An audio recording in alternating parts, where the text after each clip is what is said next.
Hello guys, good morning. ഇന്നത്തെ ദിവസം ഒരു ബോറൻ ദിവസമാണ്. എൻ്റെ വോയിസ് ഓവറും വീഡിയോയും തമ്മിൽ ഒരു ബന്ധം ഉണ്ടാവില്ല. ഞാനിങ്ങനെ ഓഫീസെത്തി പഞ്ച് ചെയ്തു, എന്നിട്ട് ചൂടുവെള്ളം തിളപ്പിക്കാനിരുന്നു. ഇന്ന് മരുന്ന് കഴിച്ചോന്ന് എനിക്ക് മറന്നു. ആരും ഓഫീസിലെത്തിയിട്ടുണ്ടായിരുന്നില്ല, ഞാൻ മാത്രമേ എത്തിയിട്ടുണ്ടായിരുന്നുള്ളൂ. കുറച്ച് വീഡിയോ എടുത്ത് ഷോ കാണിച്ചു.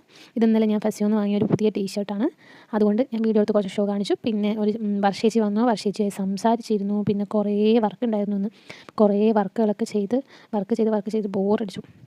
പിന്നെ എൻ്റെ വീഡിയോയ്ക്ക് കുറേ മിസ്റ്റേക്സ് ഉണ്ടാവും, നിങ്ങളെല്ലാം ക്ഷമിക്കണം. കാരണം ഞാൻ പുതിയതാണ് യൂട്യൂബിൽ. പിന്നെ ഒരു ചിത്രം വരച്ചു വെറുതെ ഇരുന്നിട്ട് കുറച്ച് 10 മിനിറ്റ് റെസ്റ്റ് ചെയ്തുള്ളൂ. പിന്നെ വീണ്ടും ഞാൻ വർക്ക് ചെയ്യാൻ തുടങ്ങി. കുറേ വർക്ക് ഉണ്ടായിരുന്നു, വർക്ക് ചെയ്ത് ഏകദേശം എൻ്റെ എല്ലാ ദിവസവും ഇതുപോലെയാണ് പോവാറ്. ഈ ദീപാവലി വരാൻ പോവാണ്, അപ്പോൾ ദീപാവലിക്കുള്ള ലീവിന് വേണ്ടിയിട്ടുള്ള കാത്തിരിപ്പാണ്. അതുവരെ വർക്ക്.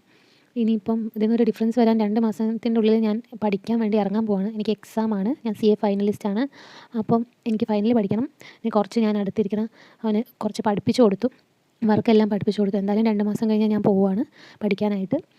പിന്നെ CA ഫൈനൽസിൻ്റെ പ്രിപ്പറേഷൻസും, ഞാൻ ജിമ്മിന് പോകണമെന്ന് വിചാരിക്കുന്നുണ്ട്, ഡാൻസ് ചെയ്യണമെന്ന് വിചാരിക്കുന്നുണ്ട്. ഇതെല്ലാം നമുക്ക് യൂട്യൂബിലൂടെ കാണാം. പിന്നെ ഞങ്ങൾ ഭക്ഷണം കഴിച്ചു, എല്ലാവരുടെ കറികളും ഉണ്ടാവും. അതാണ് ഇവിടെ ഒരു ഇൻട്രസ്റ്റിംഗ് ആയിട്ടുള്ള ആകെ ഒരു കാര്യം, വർക്കല്ലാതെ. പിന്നെ പുറത്ത് നല്ല മഴയായിരുന്നു, അടിപൊളിയായിട്ടുണ്ടായിരുന്നു. അപ്പോൾ മഴ കണ്ട് നിൽക്കാൻ വേണ്ടിയിട്ട് കുറച്ച് അത് ഞങ്ങൾ ആസ്വദിച്ച് നിന്നു.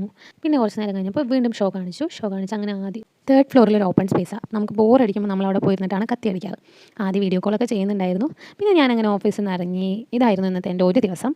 അങ്ങനെ ഓഫീസിൽ നിന്ന് ഇറങ്ങി വരുമ്പം അൺഎക്സ്പെക്റ്റഡ് ആയിട്ട് അച്ഛനെ കണ്ടു. അങ്ങനെ അച്ഛനോട് tata bye bye see you പറഞ്ഞ് ഞാൻ ഇറങ്ങി. അപ്പോൾ അത്രയേ ഉള്ളൂ ഗായ്സ്, സപ്പോർട്ട് ചെയ്യണേ.